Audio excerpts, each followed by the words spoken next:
দ্বিতীয় পৰ্যায়ৰ ভোট গ্ৰহণৰ প্ৰাক মুহূৰ্তত অন্তিম প্ৰচাৰত ব্যস্ত হৈ পৰিছে মুখ্যমন্ত্ৰী ডক্টৰ হিমন্ত বিশ্ব শৰ্মা। আজি কামৰূপ আৰু বজালিত মুখ্যমন্ত্ৰীয়ে প্ৰচাৰ সভাত অংশগ্ৰহণ কৰিছে। আমি পোনে পোনে মুখ্যমন্ত্ৰীৰ প্ৰচাৰ সভালৈ আপোনালোকক লৈ গৈছো।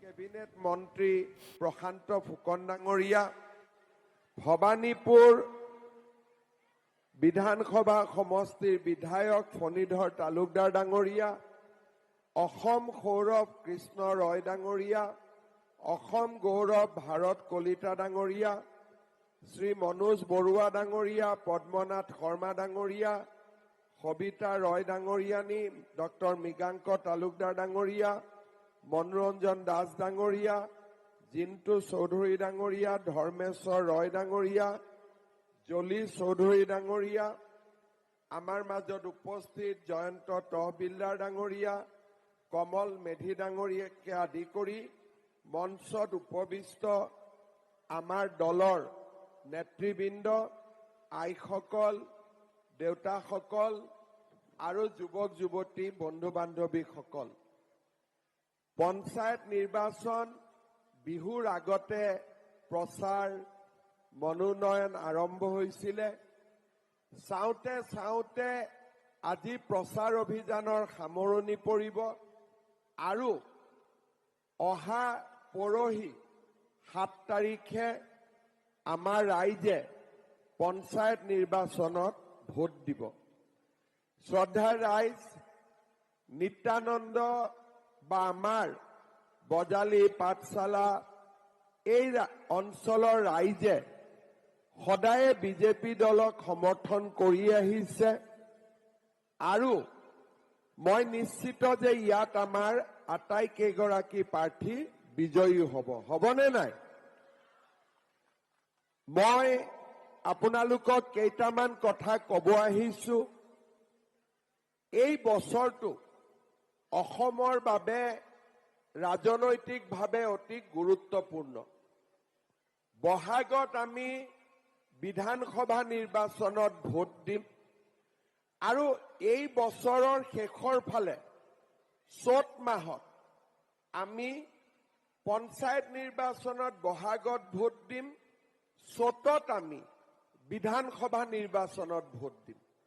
তাৰমানে এই বছৰটোত আমি দুবাৰ ভোট দিব লাগিব আৰু পঞ্চায়ত আৰু বিধানসভাত দুইটাতে আমি বিচৰা চৰকাৰ এখন আমি আকৌ এবাৰ শাসনলৈ লৈ আহিব লাগিব।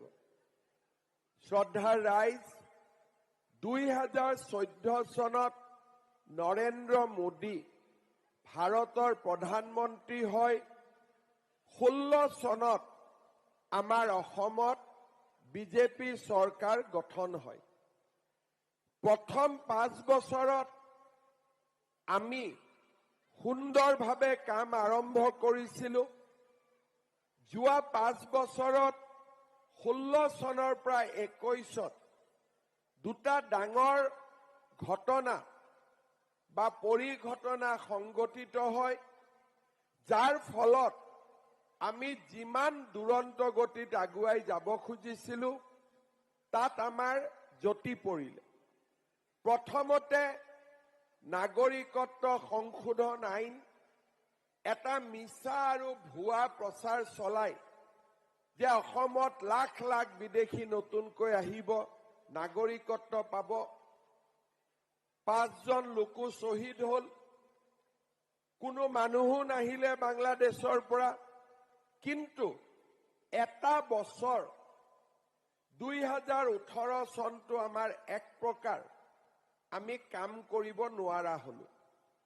আজি ইয়াত আন্দোলন, কালি তত আন্দোলন, কালি তত কলা পতাকা।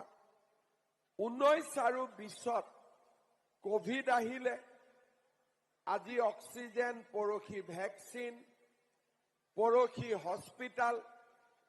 3 বছৰ আমি ভবামতে কাম কৰিব নোৱাৰিলো।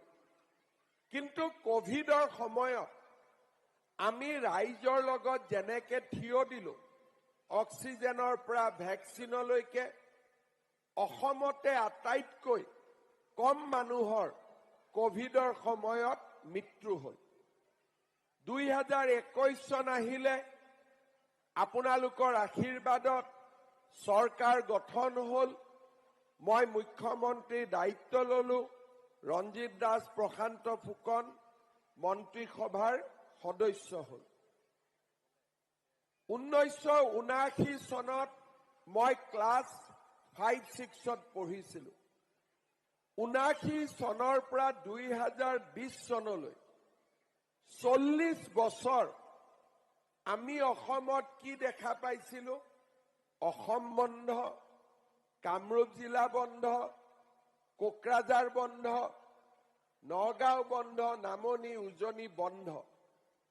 এটা দিন পাৰ হোৱা নাছিল যিটো দিনত অসমত কৰবাত নহয় কৰবাত, কোনোবা নহয় কোনোবা জাগাত গণ্ডগোল হোৱা নাছিল।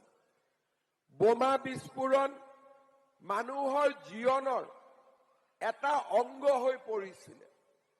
গুলি যদি আলফাৰ ল'ৰা মৰিছে তেওঁ অসমীয়া, আৰু আলফাৰ গুলিত যদি পুলিচ মৰিছে তেওঁ অসমীয়া। গুলি, বোমা বিস্ফোৰণ, অপহৰণ, আমাৰ অসমখন 40 বছৰ কাল অশান্তিৰে পৰিপূৰ্ণ হৈ আছিল। আমাৰ মানুহে কোকৰাঝাৰ যাব নোৱাৰিছিলে, ওদালগুৰি যাব নোৱাৰিছিল, কাৰ্বি আলঙত যাব নোৱাৰিছিলে। ইয়াত বোলে নতুন ৰাজ্য লাগে, কাৰ্বি আলং নৰ্থ কাছাৰত বোলে নতুন ৰাজ্য লাগে, কাৰোবাক দেশ এখনেই লাগে। পঢ়া শুনাৰ পৰিৱেশ নাছিল, আৰু আমাৰ অসমখন অশান্তিৰে অগ্নিগৰ্ভা হৈ আছিল। এয়া আছিল 40 বছৰৰ অসম। আৰু যোৱা 4টা বছৰৰ অসমখনক আপোনালোকে 40 বছৰৰ লগত তুলনা কৰক। যোৱা 4টা বছৰ বোমা বিস্ফোৰণ মানে কি আমি পাহৰি গলো। কতো অপহৰণ নাই, কতো গুলিকাণ্ড নাই, কতো আন্দোলন নাই। কোকৰাঝাৰ, ওদালগুৰিৰ পৰা আৰম্ভ কৰি ডিফু, হাফলঙলৈকে সম্পূৰ্ণভাৱে আজি আমাৰ অসমখন এখন শান্তিৰ অসমলৈ ৰূপান্তৰ হ'ল।